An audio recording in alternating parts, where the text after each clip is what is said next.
கடந்த 21/5/2026 அன்று இரவு சுமார் 8:30 மணி அளவில் கோவை மாவட்ட சூலூர் காவல் நிலைய எல்லைக்குட்பட்ட பள்ளப்பாளையம் பாரதிபுரம் அருணகிரிநாதர் வீட்டில் வெளியே விளையாடிக் கொண்டிருந்த 10 வயது சிறுமி மாலை சுமார் 5 மணி அளவில் காணாமல் போனதாக காவல் அவசர உதவி எண் 100 மூலம் தகவல் கிடைக்கப்பெற்றது.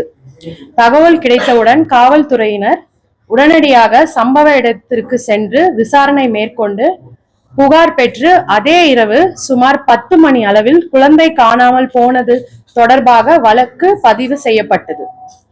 இதனைத் தொடர்ந்து கருமத்தம்பட்டி உட்கோட்ட துணை காவல் கண்காணிப்பாளர் மேற்பார்வையில் 5 தனிப்படைகள் அமைக்கப்பட்டு காணாமல் போன சிறுமியை தேடும் பணி தீவிரப்படுத்தப்பட்டது.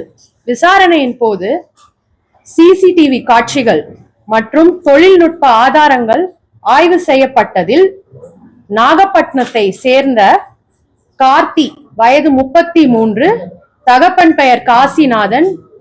இவர் சிறுமியின் குடும்பத்திற்கு பழக்கமான அண்டை வீட்டில் வசிப்பவர். இவர் சிறுமியை அழைத்து சென்றதை உறுதி செய்யப்பட்டது. இதனைத் தொடர்ந்து கண்ணம்பாளையம் பகுதியில் உள்ள மரியா ரோஸ் கார்டன் அடுக்குமாடி குடியிருப்பில் முதல் மாடியில் பதுங்கி இருந்த குற்றவாளி கார்த்தியை காவல்துறையினர் சுற்றி வளைத்தனர். அப்போது காவல்துறையினரிடமிருந்து தப்பிக்க முயன்ற அவர் மேல் மாடியில் இருந்து குதித்ததில் அவருக்கு வலது கை மற்றும் வலது காலில் முறிவு ஏற்பட்டது. பின்னர் அவர் கைது செய்யப்பட்டார்.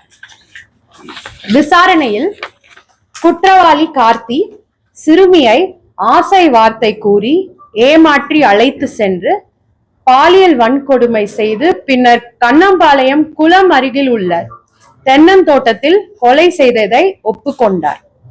மேலும் நடைபெற்ற விசாரணையில் பாரதிபுரம் பள்ளப்பாளையத்தை சேர்ந்த மோகன் வயது 30, தகப்பன் பெயர் ராமசாமி என்பவர் முக்கிய குற்றவாளிக்கு உறுதுணையாக இருந்தது தெரிய வந்தது.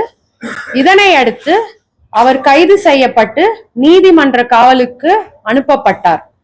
கைது செய்யப்பட்ட கார்த்தி தற்போது கோவை அரசு மருத்துவக் கல்லூரி மருத்துவமனையில் சிகிச்சை பெற்று வருகிறார்.